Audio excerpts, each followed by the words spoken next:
Hello नमस्कार दोस्तों, NDC education के इस ऑनलाइन प्लेटफॉर्म पे एक बार फिर से आपका स्वागत है। और ये क्लास कर रहे थे अपन मैथमेटिक्स की, जिसमें पढ़ रहे थे अपन अरिथमेटिक वाला पोर्शन। अरिथमेटिक में अपना पहला टॉपिक चला था परसेंटेज। स्टार्टिंग में अपन ने परसेंटेज के कुछ कॉन्सेप्ट देखे थे, फिर अपन ने कुछ टाइप्स के क्वेश्चन भी किए थे। लास्ट क्लास में अपना एक टाइप चल रहा था वेन डायग्राम पे, वेन आरेख पे एक टाइप चल रहा था अपना। इस पे एक क्वेश्चन और करेंगे, फिर नेक्स्ट टाइप पे चलेंगे अपन। ठीक है, तो आज एक क्वेश्चन इस पे और करेंगे। एक ऑफिस में 72% कर्मचारी है वो चाय पीते हैं और 44% कर्मचारी कॉफी पीते हैं। प्रत्येक कर्मचारी चाय या कॉफी दोनों में से एक चीज जरूर पीता है, तो और 40 कर्मचारी है वो दोनों चीजें पीते हैं। देखो क्या बोल रहा है क्वेश्चन में कि प्रत्येक कर्मचारी कुछ ना कुछ जरूर पीता है, या तो चाय या कॉफी, बस इन दो में से ही। और चाय पीने वाले हैं वो है 72%, कॉफी पीने वाले हैं 44%। 40 कर्मचारी वो हैं जो दोनों चीजें पीते हैं। तो मैं बनाऊंगा पहले इसका वेन डायग्राम।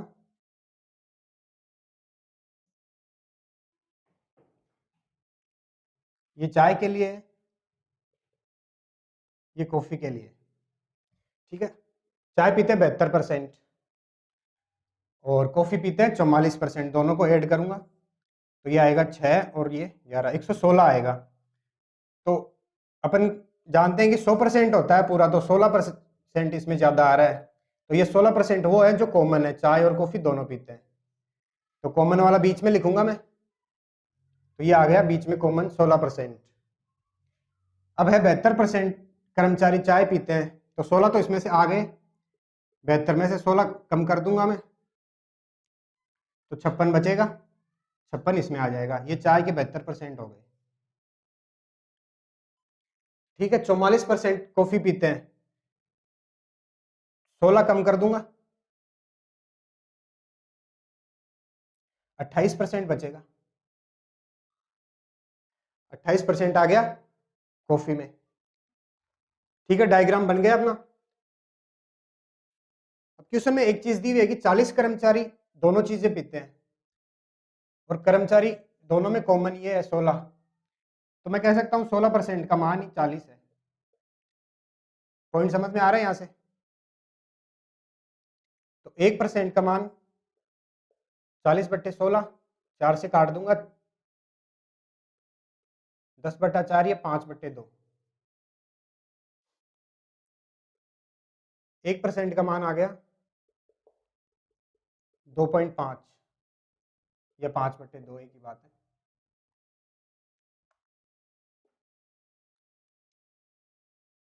अब मेरे से पूछा है कुल कर्मचारी कितने हैं।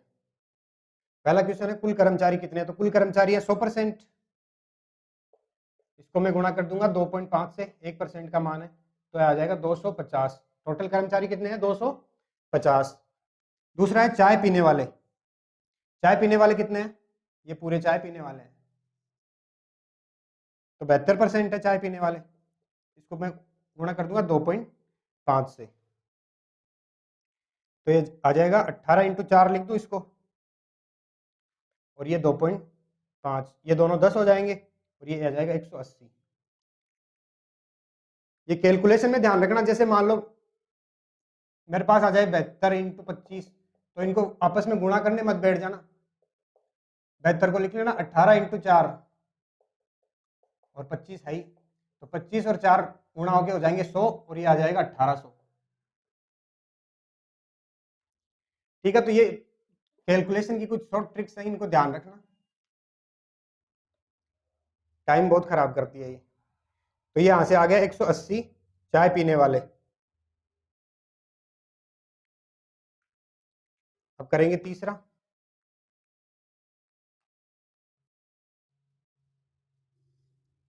तीसरा है कॉफी पीने वाले। कॉफी पीने वाले कितने हैं? ये है 44% है टोटल, तो 44% कॉफी पीने वाले हो गए। इसको गुणा कर दूंगा 2.5 से, 1% का मान है 2.5, तो इसको 4 × 11 लिख दूं मैं, इसका मान हो गया 10 और ये आ गया 110। कॉफी पीने वाले आ गए 110। अब है केवल चाय पीने वाले। केवल चाय पीने वाले कौन से? ये तो चाय वाले पूरे, और इसमें से कॉमन निकाल दो ये केवल चाय वाले बच गए 56%। तो 56 इंटू 2.5, तो 4 से टुकड़े हो रहेंगे इसके, 14 इंटू 4 लिख दो इसको, और ये 2.5 है ही, ये दोनों हो गए 10, ये आ गया 140। तो केवल चाय पीने वाले आ गए 140, है केवल कॉफी पीने वाले 28, ये पूरा कॉफी का है। अब केवल कॉफी पीने वाले तो यही है, तो ये आ गया 28, 28 इंटू 2.5, 1% का मान है 2.5, इसके भी टुकड़े कर लो, 7 चौक 28 होता है, 7 इंटू 4 इंटू 2.5, यहाँ पे आ नहीं रहा होगा ये नीचे, 7 इंटू 4 इंटू 2.5, तो ये आ जाएगा 10, 70। तो ये हो गया अपना एक वेन आरेख पर एक और क्वेश्चन, 2 क्वेश्चन शायद अपन ने पिछली क्लास में किए थे, एक ये हो गया, 3 क्वेश्चन हो गए इस पे।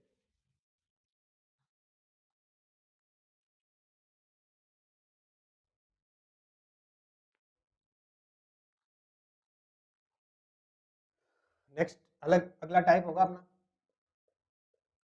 वो होगा जनसंख्या पर आधारित।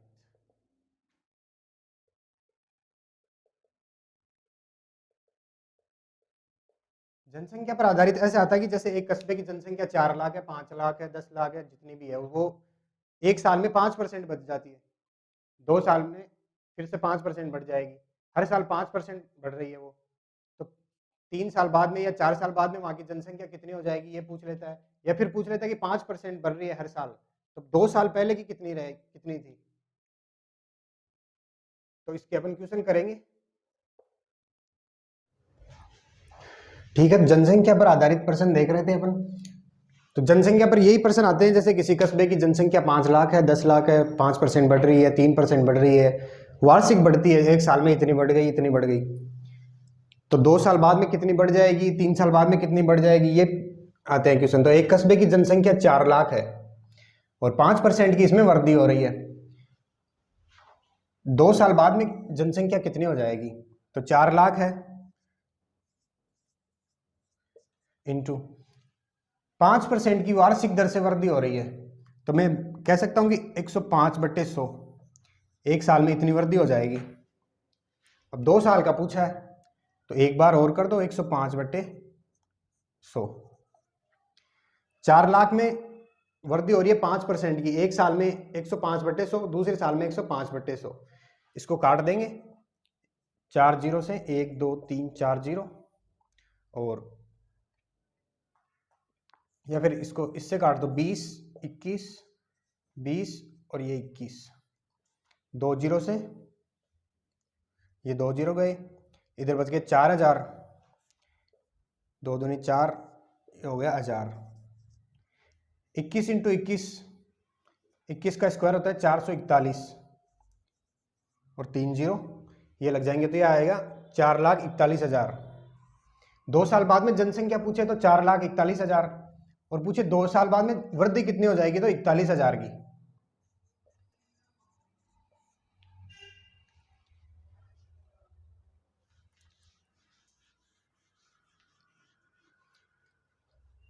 नेक्स्ट है, किसी कस्बे की जनसंख्या 17,64,000, 1,76,400, 5% की दर से बढ़ रही है, 2 साल पूर्व, इसमें पूछा था 2 साल बाद में कितनी होगी, इसमें पूछा कि 2 साल पहले कितनी थी, 2 साल मतलब अभी ये है 1,76,400, 2 साल पहले कितनी थी, मैं मान लेता हूं एक बार अक्स थी 2 साल पहले, 2 साल पहले अक्स थी, फिर 5% की दर से बढ़ी, तो 105/100, 105/100, 2 साल में बढ़ के इतनी हो गई है, और ये दिया हुआ है 1,76,400, अक्स की वैल्यू मेरे को यहां से निकालनी है, ये है 2 साल पहले की जनसंख्या, तो अक्स बराबर ये 20 21 5 से कट जाएगा ये,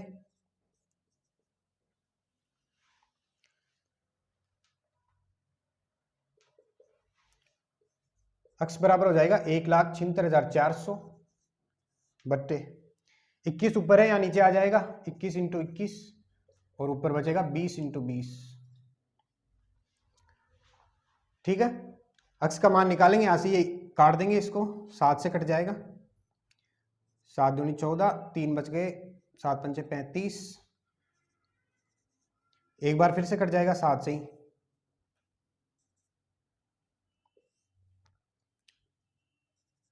21, 4 बच गए, 7 छिके 42, 3600, 3 तिया 9, 9 चौक 36, 400। तो यह आ जाएगा अक्स बराबर 400 इंटू 20 इंटू 20, ये भी 400, 16, 40, 1,60,000। अभी है 1,76,400, 2 साल पहले कितनी थी 1,60,000। अभी पूछ ले 2 साल में बढ़ी कितनी, तो 1,60,000 इसमें से घटा देंगे तो ये आ जाएगी 16,400। 2 साल में इतनी बढ़ गई। ठीक है, ये है जनसंख्या पर आधारित, मोस्टली एग्जाम में आते ही है ये क्वेश्चन, और इसमें कोई बहुत बड़ी राम कहानी नहीं होती है। अपने को जैसे जनसंख्या दी हुई है 5% की वृद्धि हो रही है, 2 साल या 3 साल का पूछे तो अपन निकाल देंगे।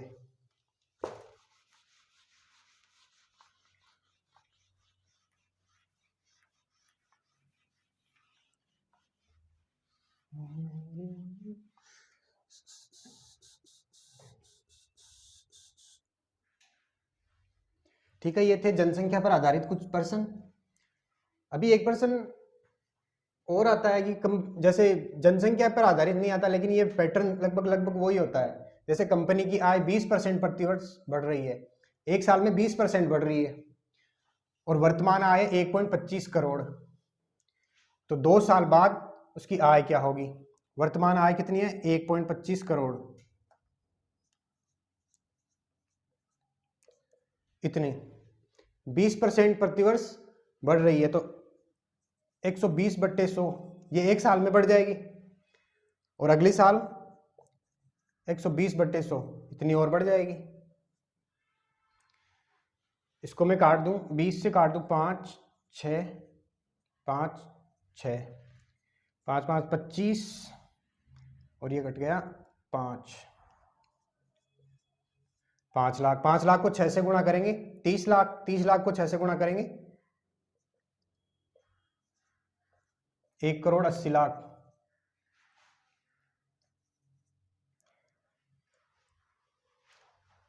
तो उसकी आय 1.25 करोड़ मतलब 1,25,00,000 थी, अब 1,80,00,000 हो गई 2 साल बाद में। ठीक है, एक मशीन का क्रय मूल्य है 2 लाख रुपए, 2 लाख रुपए में उसको खरीदी गई है। क्रय मूल्य विक्रय मूल्य वैसे तो प्रॉफिट लॉस में आएगा, लेकिन क्रय मूल्य वो होता है जिसपे खरीदते हैं, और विक्रय मूल्य होता है जिसपे बेचते हैं। तो उसको खरीदा गया है 2 लाख रुपए में, प्रतिवर्ष उसका अवमूल्यन, अवमूल्यन होता है मतलब डिक्रीज, 10% वार्षिक दर से उसकी जो मूल्य है वो कम हो रहा है।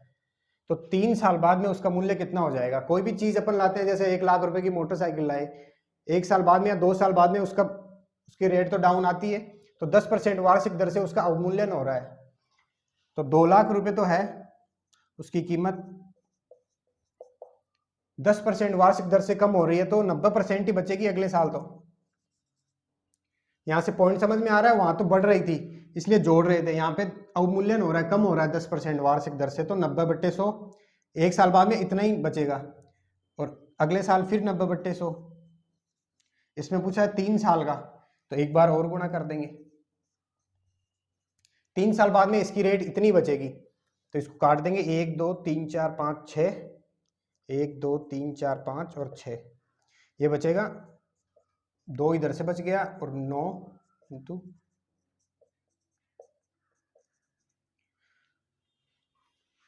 81 हो गया, और 81 इंटू 9, 9 एकम 9, 8 7 72, 8 9 72।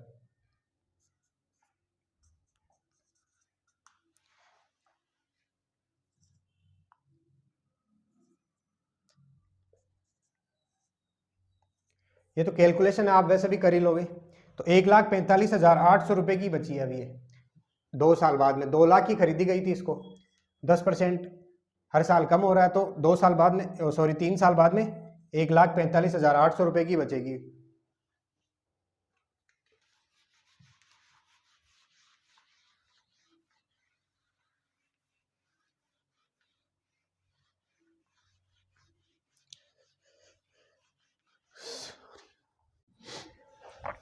ठीक है, तो नेक्स्ट टाइप है आय से संबंधित, इनकम से संबंधित। जैसे किसी आदमी की इनकम है कोई फिक्स, उसमें से फिर वो खर्चा करता है, 20% किसी में खर्चा कर दिया, 10% किसी में खर्चा कर दिया, लास्ट में उसके पास इतने रुपए बचते हैं। तो बताओ उसकी मतलब इनकम कितनी थी।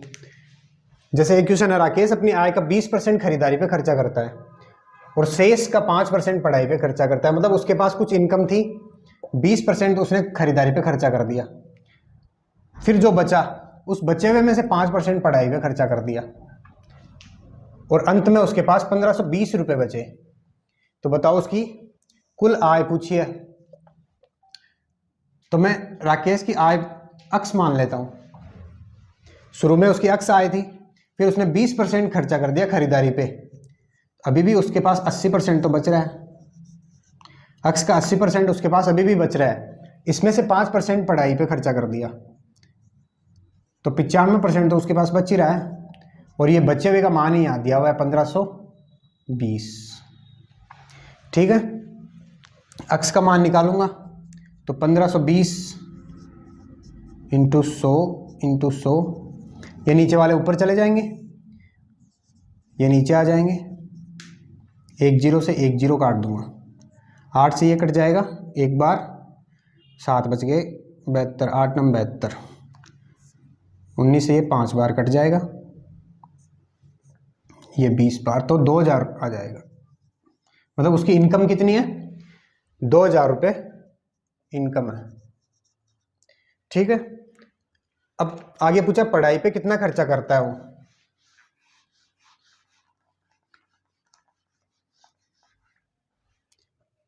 तो पढ़ाई पे कितना खर्चा करता है, 2000 रुपये तो इनकम है उसकी,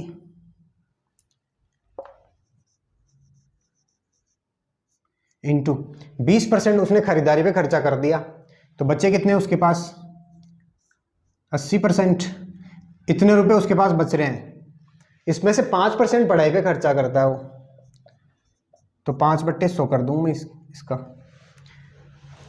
1 2 3 4, 1 2 3 4, 8 पंजे 40, 80 रुपये पढ़ाई पे खर्चा करता है वो। ठीक है,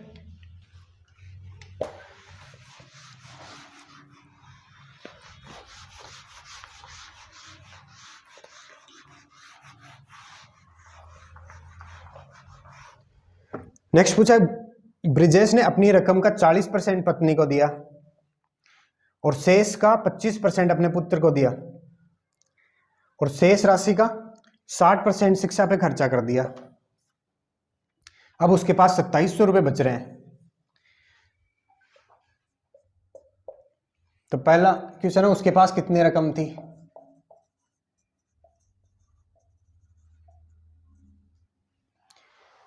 मैं मान लेता हूं अक्स थी, उसके पास अक्स रकम पहले से थी, 40% पत्नी को दे दिया, मतलब 60 तो अभी भी बच गए उसके पास, तो अक्स का 60% उसके पास बच रहा है। फिर जो बचा उसमें से 25% निकाल दिया उसने, तो 75% फिर भी बच रहा है उसके पास। ठीक है, इसमें 3 पॉइंट आएंगे, 3% आएंगे। पहले 40% पत्नी को दिया तो 60% बच गया उसके पास, फिर 25% अपने पुत्र को दे दिया तो 75% बच गया उसके पास। शेष राशि का 60% शिक्षा पे खर्चा कर दिया उसने, तो 40% तो अभी भी बच रहा है उसके पास। और वो बची हुई राशि कितनी है, 2700। यहां से काट दूंगा 0 से 0, ये 4 बार, ये 3 बार, तो ये आएगा 2700। नीचे बचा एक 4, 10 और 10,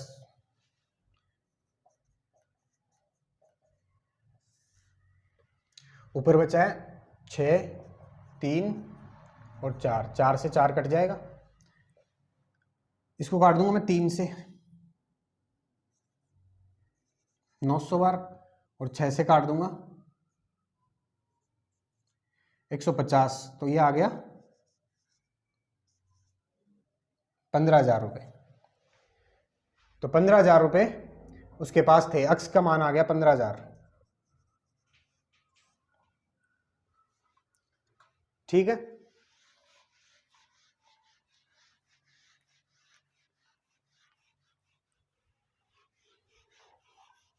अब पूछ ले उसने अपने पुत्र को कितने रुपए दिए। तो 15,000 रुपये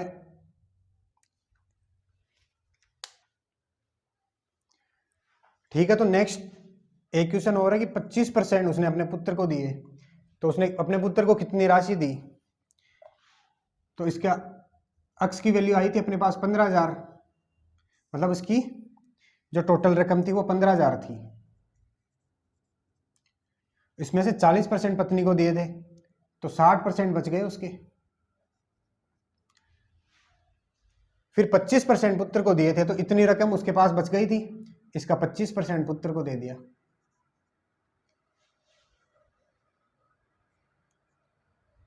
तीन चार 1 2 3 4 15 × 6 × 25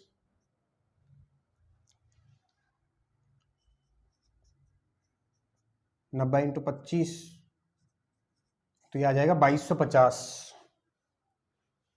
ठीक है,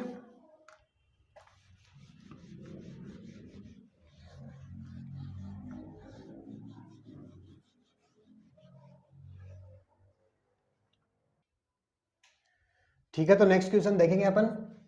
रमन अपनी आय का 40% खाने पे, शेष का 20% परिवहन पे और शेष का 20% किताबों पे खर्चा करता है। ये शेष का इसमें कंफ्यूज मत हो जाना। एक बार उसने जैसे 40% खर्चा कर दिया, फिर जो बच गया ना उसमें से 20% है ये।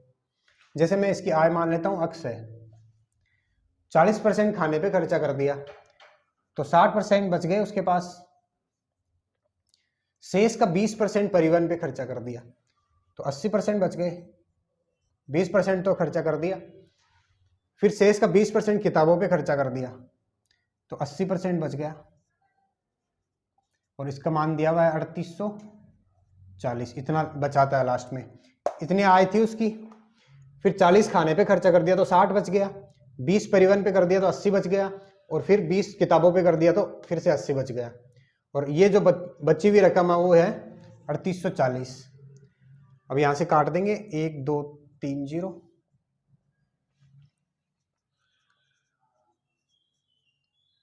1 2 3 6 × 8 × 8, 6 से ये कट जाएगा, 6 6 36, 4 बार 24 0, ये 8 से कट जाएगा 80 बार, और ये कट जाएगा फिर से 10 बार, तो ये आएगा 10,000। इसकी आय कितनी थी? 10,000 रुपये। ठीक है,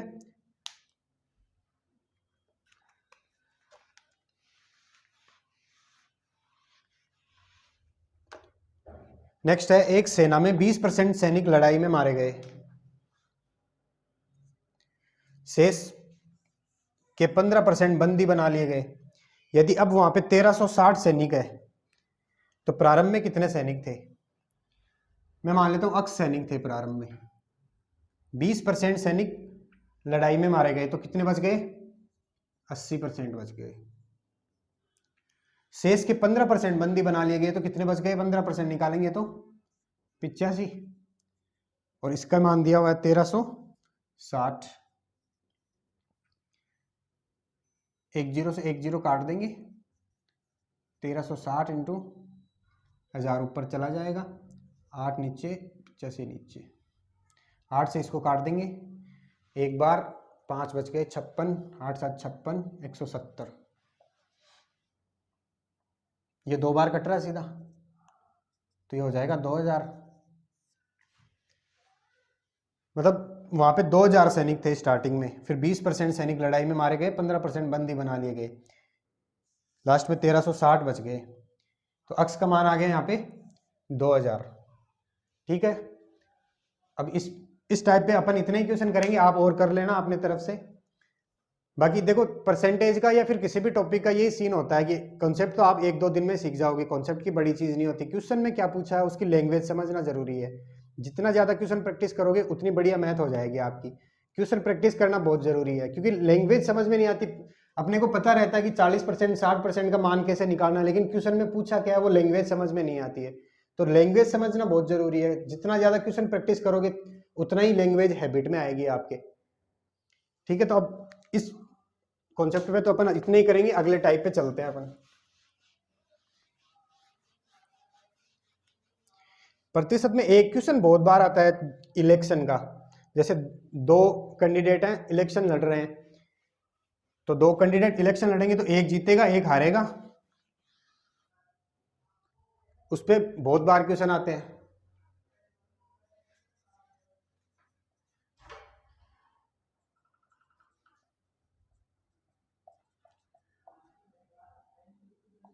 चुनाव से संबंधित।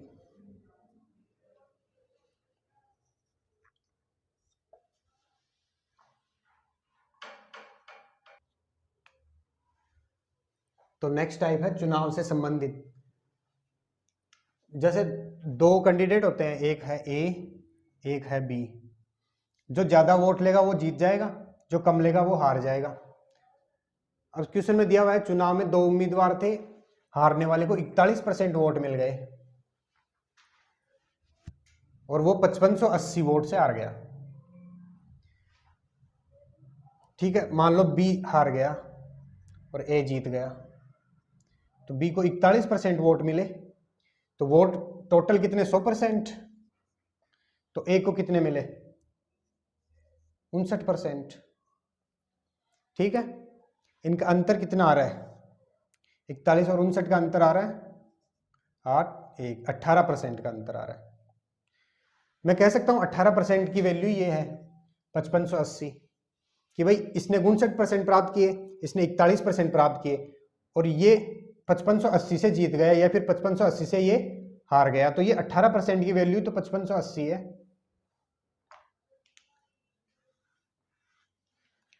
तो मैं कह सकता हूं 18% बराबर 5580। ठीक है, 1% बराबर 5580 बट्टे 18, 100% बराबर 5580 बट्टे 18 इंटू 100। या फिर एक फॉर्मूला बताया था मैंने, 100% का मान निकालना, 18% का मान दिया हुआ है 5580। एक ही चीज़ है दोनों, इसमें 3 स्टेप लग रहे हैं, उसमें एक स्टेप में हो रहा है। 18 से इसको काट देंगे, 3 बार कट गया 54 और एक 18 310 31,000। ठीक है, ये भी आ गया 31,000। टोटल वोट थे 31,000, टोटल में से 59% इसको मिल गए, 41% इसको मिल गए, अंतर इनका 18%। 18% का मान अपने को दिया हुआ है 5580, तो टोटल आ जाएगा 31,000।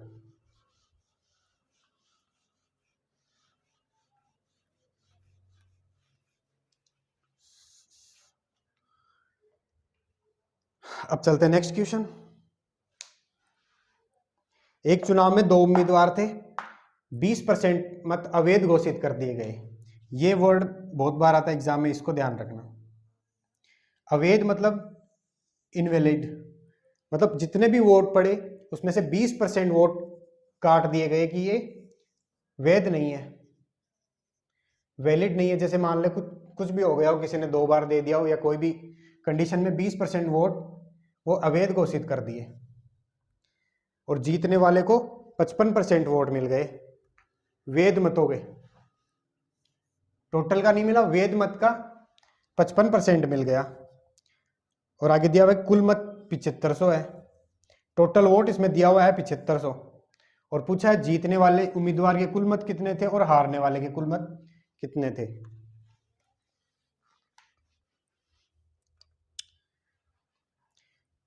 तो मैं देख रहा हूं 7500 तो दिए हुए हैं, इतने टोटल वोट थे, 20% अवैध घोषित कर दिए गए, तो 20% अवैध घोषित कर दिए गए, इसको काट लेंगे अपन, ये आ जाएगा 1500। अच्छा टोटल 7500 थे, 1500 तो अवैध घोषित हो गए, ये तो निकल गए, तो 7500 में से 1500 निकल गए, बचे कितने 6000। 6000 है वैध मत।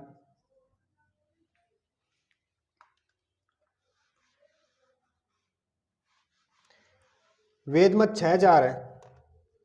अब पूछा जीतने वाले उम्मीदवार को कितने मत मिले, तो जीतने वाले को मिले 55%, तो 6000 का 55% निकाल लूंगा मैं। 2 जीरो से 2 जीरो कट गए, 6 पंजे 30, 30 और 3 33, 3300 वोट मिल गए जीतने वाले को। 6000 टोटल थे, जीतने वाले को 3300 मिल गए, तो हारने वाले को कितने मिलेंगे? 6000 में से निकाल दो, 2700 हो गए। या फिर ऐसे नहीं करो तो 6000 वैध मत थे, जीतने वाले को 55% मिल गए, तो हारने वाले को कितने मिलेंगे? 45%। तो इसका 45% का मान निकालो, वही आएगा 2700।